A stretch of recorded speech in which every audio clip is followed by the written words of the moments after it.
श्री पंचमुखी हनुमान कवचम्। ओम श्रीरामदूतायाञ्जनेयाय वायुपुत्राय महाबलपराक्रमाय सीतादुःखनिवारणाय लङ्कादहनकारणाय महाबलप्रचण्डाय फाल्गुनसखाय कोलाहलसकलब्रह्माण्डविश्वरूपाय सप्तसमुद्रनिर्लङ्घनाय पिङ्गलनयनायामितविक्रमाय सूर्यबिम्बफलसेवनाय दुष्टनिवारणाय दृष्टिनिरालङ्कृताय सञ्जीविनी सञ्जीविताङ्गदललक्ष्मणमहाकपिसैन्यप्राणदाय दशकण्ठविध्वंसनाय रामेष्टाय महाफाल्गुनसखाय सीतासहित रामवरप्रदाय षट्प्रयोगगमनपञ्चमुखवीरहनुमन् मन्त्रजपे विनियोगः। ॐ हरिमर्कटमर्कटाय बं बं बं बं बं वौघट स्वाहा। ॐ हरिमर्कटमर्कटाय फं फं फं फं फं फट स्वाहा।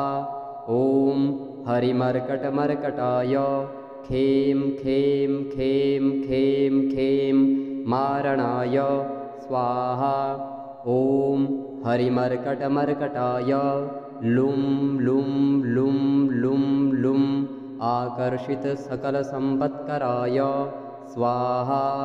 ॐ हरिमर्कटमर्कटाय धं धं धं धं धं शत्रुस्तम्भनाय स्वाहा। ॐ टं टं टं टं टं कूर्ममूर्तये पञ्चमुखवीरहनुमते परयन्त्रपरतन्त्रोच्चाटनाय स्वाहा। ॐ कं खं गं घं अं चं छं जं झं यं तं ठं डं ढं डं तं थं दं धं नं पं फं बं भं मं यं रं लं वं शं सं सं हं लक्ष्यं स्वाहा इति दिग्बन्धः। ॐ पूर्वकपिमुखाय पञ्चमुखहनुमते टं टं टं टं टं सकलशत्रुसंहारणाय स्वाहा। ॐ दक्षिणमुखाय पञ्चमुखहनुमते करालवदनाय नरसिंहाय ॐ ह्रां ह्रीं ह्रूं ह्रैं ह्रौं ह्रः सकलभूतप्रेतदमनाय स्वाहा। ॐ पश्चिममुखाय गरुडाननाय पञ्चमुखहनुमते मं मं मं मं मं सकलविषहराय स्वाहा। ॐ उत्तरमुखायादिवराहाय लं लं लं लं लं नृसिंहाय नीलकण्ठमूर्तये पञ्चमुखहनुमते स्वाहा। ॐ ऊर्ध्वमुखाय हयग्रीवाय ह्रुं ह्रुं ह्रुं ह्रुं ह्रुं रुद्रमूर्तये सकलप्रयोजननिर्वाहकाय स्वाहा। ॐ अञ्जनासुताय वायुपुत्राय महाबलाय सीताशोकनिवारणाय श्रीरामचन्द्रकृपापादुकाय महावीर्यप्रमथनाय ब्रह्माण्डनाथाय कामदाय पञ्चमुखवीरहनुमते स्वाहा। भूतप्रेतपिशाच ब्रह्मराक्षस शाकिनी डाकिन्यन्तरिक्षग्रह परयन्त्रपरतन्त्रोच्चाटनाय स्वाहा। सकलप्रयोजननिर्वाहकाय पञ्चमुखवीरहनुमते श्रीरामचन्द्रवरप्रसादाय जं जं जं जं स्वाहा। इदं कवचं पठित्वा तु महाकवचं पठेन्नरः एकवारं जपेत् स्तोत्रं सर्वशत्रुनिवारणं द्विवारं तु पठेन्नित्यं पुत्रपौत्रप्रवर्धनं त्रिवारं च पठेन्नित्यं सर्वसम्पत्करं शुभं चतुर्वारं पठेन्नित्यं सर्वरोगनिवारणं पञ्चवारं पठेन्नित्यं सर्वलोकवशङ्करं षड्वारं च पठेन्नित्यं सर्वदेववशङ्करं सप्तवारं पठेन्नित्यं सर्वसौभाग्यदायकम् अष्टवारं पठेन्नित्यमिष्टकामार्थसिद्धिदं नववारं पठेन्नित्यं राजभोगमवाप्नुयात् दशवारं पठेन्नित्यं त्रैलोक्यज्ञानदर्शनं रुद्रावृत्तिं पठेन्नित्यं सर्वसिद्धिर्भवेत् ध्रुवं निर्बलो रोगयुक्तश्च महाव्याधिपीडितः कवचस्मरणेनैव महाबलमवाप्नुयात्।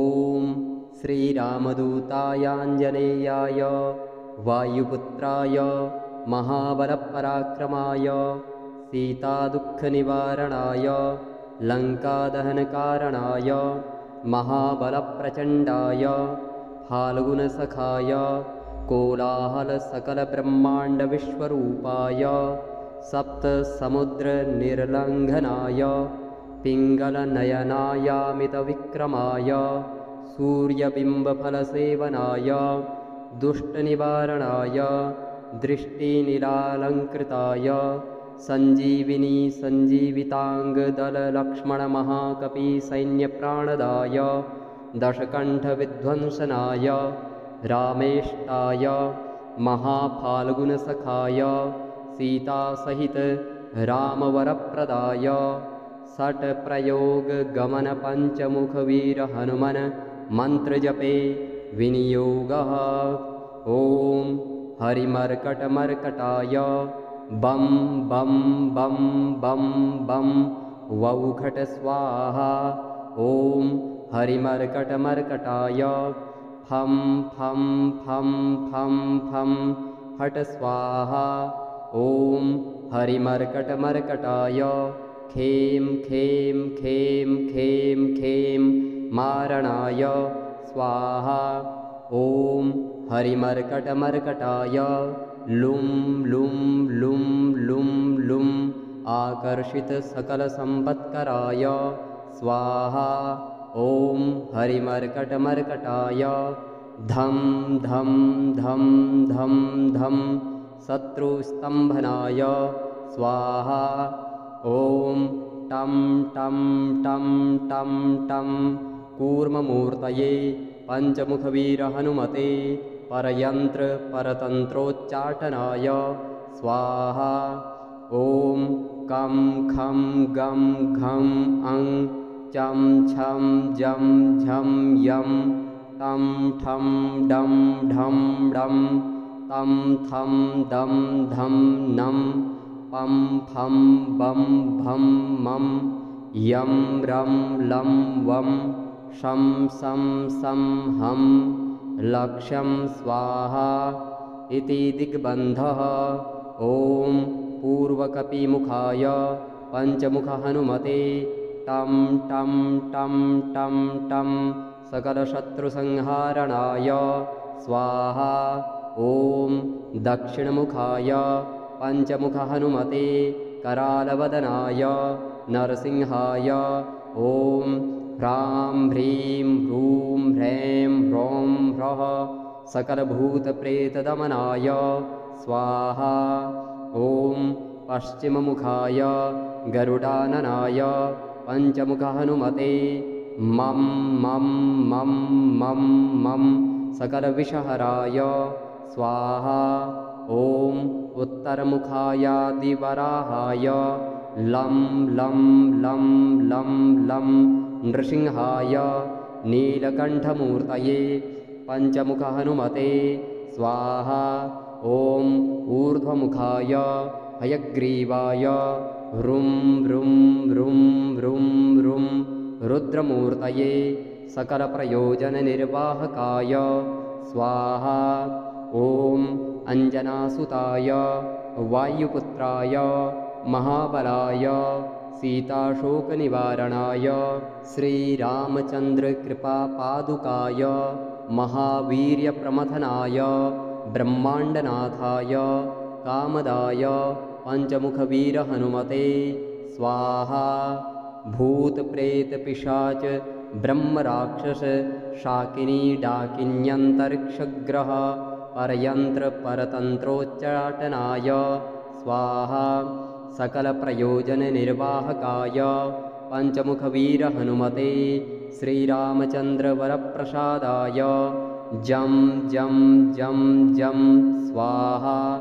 इदं कवचं पठित्वा तु महाकवचं पठेन्नरः एकवारं जपेत् स्तोत्रं सर्वशत्रुनिवारणं द्विवारं तु पठेन्नित्यं पुत्रपौत्रप्रवर्धनं त्रिवारं च पठेन्नित्यं सर्वसम्पत्करं शुभं चतुर्वारं पठेन्नित्यं सर्वरोगनिवारणं पञ्चवारं पठेन्नित्यं सर्वलोकवशङ्करं षड्वारं च पठेन्नित्यं सर्वदेववशङ्करं सप्तवारं पठेन्नित्यं सर्वसौभाग्यदायकम् अष्टवारं पठेन्नित्यमिष्टकामार्थसिद्धिदं नववारं पठेन्नित्यं राजभोगमवाप्नुयात् दशवारं पठेन्नित्यं त्रैलोक्यज्ञानदर्शनं रुद्रावृत्तिं पठेन्नित्यं सर्वसिद्धिर्भवेत् ध्रुवं निर्बलो रोगयुक्तश्च महाव्याधिपीडितः कवचस्मरणेनैव महाबलमवाप्नुयात्। ॐ श्रीरामदूतायाञ्जनेयाय वायुपुत्राय महाबलपराक्रमाय सीतादुःखनिवारणाय लङ्कादहनकारणाय महाबलप्रचण्डाय फाल्गुनसखाय कोलाहलसकलब्रह्माण्डविश्वरूपाय सप्तसमुद्रनिर्लङ्घनाय पिङ्गलनयनायामितविक्रमाय सूर्यबिम्बफलसेवनाय दुष्टनिवारणाय दृष्टिनिरालङ्कृताय सञ्जीविनी सञ्जीविताङ्गदललक्ष्मणमहाकपिसैन्यप्राणदाय दशकण्ठविध्वंसनाय रामेष्टाय महाफाल्गुनसखाय सीतासहित रामवरप्रदाय षट्प्रयोगगमनपञ्चमुखवीरहनुमन् मन्त्रजपे विनियोगः। ॐ हरिमर्कटमर्कटाय बं बं बं बं बं वौघट स्वाहा। ॐ हरिमर्कटमर्कटाय फं फं फं फं फं फट स्वाहा। ॐ हरिमर्कटमर्कटाय खें खें खें खें खें मारणाय स्वाहा। ॐ हरिमर्कटमर्कटाय लुं लुं लुं लुं लुं आकर्षितसकलसम्पत्कराय स्वाहा। ॐ हरिमर्कटमर्कटाय धं धं धं धं धं शत्रुस्तम्भनाय स्वाहा।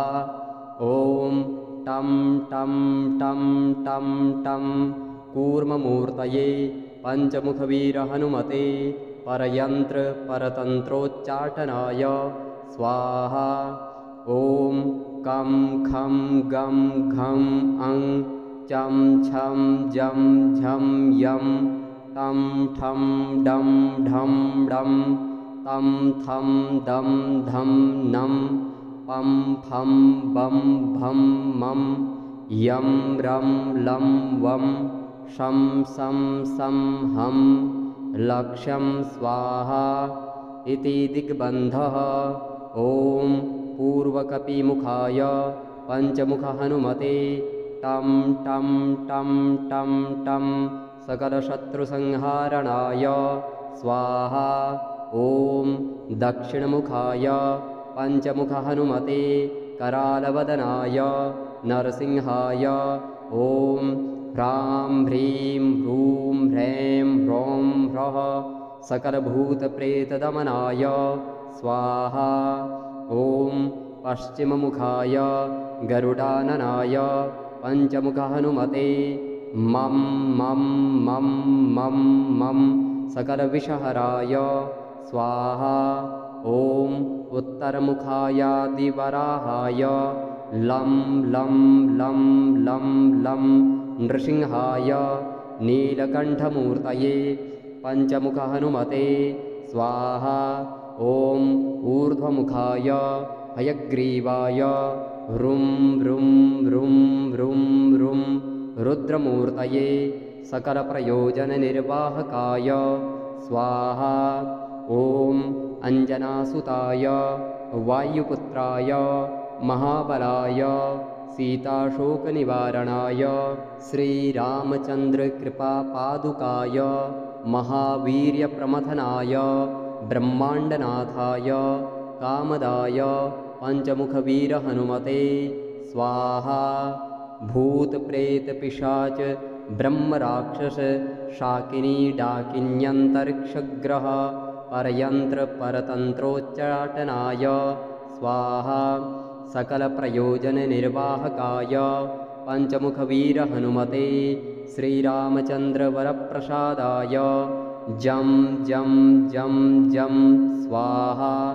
इदं कवचं पठित्वा तु महाकवचं पठेन्नरः एकवारं जपेत् स्तोत्रं सर्वशत्रुनिवारणं द्विवारं तु पठेन्नित्यं पुत्रपौत्रप्रवर्धनं त्रिवारं च पठेन्नित्यं सर्वसम्पत्करं शुभं चतुर्वारं पठेन्नित्यं सर्वरोगनिवारणं पञ्चवारं पठेन्नित्यं सर्वलोकवशङ्करं षड्वारं च पठेन्नित्यं सर्वदेववशङ्करं सप्तवारं पठेन्नित्यं सर्वसौभाग्यदायकम् अष्टवारं पठेन्नित्यमिष्टकामार्थसिद्धिदं नववारं पठेन्नित्यं राजभोगमवाप्नुयात् दशवारं पठेन्नित्यं त्रैलोक्यज्ञानदर्शनं रुद्रावृत्तिं पठेन्नित्यं सर्वसिद्धिर्भवेत् ध्रुवं निर्बलो रोगयुक्तश्च महाव्याधिपीडितः कवचस्मरणेनैव महाबलमवाप्नुयात्। ॐ श्रीरामदूतायाञ्जनेयाय वायुपुत्राय महाबलपराक्रमाय सीतादुःखनिवारणाय लङ्कादहनकारणाय महाबलप्रचण्डाय फाल्गुनसखाय कोलाहलसकलब्रह्माण्डविश्वरूपाय सप्तसमुद्रनिर्लङ्घनाय पिङ्गलनयनायामितविक्रमाय सूर्यबिम्बफलसेवनाय दुष्टनिवारणाय दृष्टिनिरालङ्कृताय सञ्जीविनी सञ्जीविताङ्गदललक्ष्मणमहाकपिसैन्यप्राणदाय दशकण्ठविध्वंसनाय रामेष्टाय महाफाल्गुनसखाय सीतासहित रामवरप्रदाय षट्प्रयोगगमनपञ्चमुखवीरहनुमन् मन्त्रजपे विनियोगः। ॐ हरिमर्कटमर्कटाय बं बं बं बं बं वौघट स्वाहा। ॐ हरिमर्कटमर्कटाय फं फं फं फं फं फट स्वाहा। ॐ हरिमर्कटमर्कटाय खें खें खें खें खें मारणाय स्वाहा। ॐ हरिमर्कटमर्कटाय लुं लुं लुं लुं लुं आकर्षितसकलसम्पत्कराय स्वाहा। ॐ हरिमर्कटमर्कटाय धं धं धं धं धं शत्रुस्तम्भनाय स्वाहा। ॐ टं टं टं टं टं कूर्ममूर्तये पञ्चमुखवीरहनुमते परयन्त्रपरतन्त्रोच्चाटनाय स्वाहा। ॐ कं खं गं घं अं चं छं जं झं यं तं ठं डं ढं डं तं थं दं धं नं पं फं बं भं मं यं रं लं वं शं सं सं हं लक्ष्यं स्वाहा। इति दिग्बन्धः। ॐ पूर्वकपिमुखाय पञ्चमुखहनुमते टं टं टं टं टं सकलशत्रुसंहारणाय स्वाहा। ॐ दक्षिणमुखाय पञ्चमुखहनुमते करालवदनाय नरसिंहाय ॐ ह्रां ह्रीं ह्रूं ह्रैं ह्रौं ह्रः सकलभूतप्रेतदमनाय स्वाहा। ॐ पश्चिममुखाय गरुडाननाय पञ्चमुखहनुमते मं मं मं मं मं सकलविषहराय स्वाहा।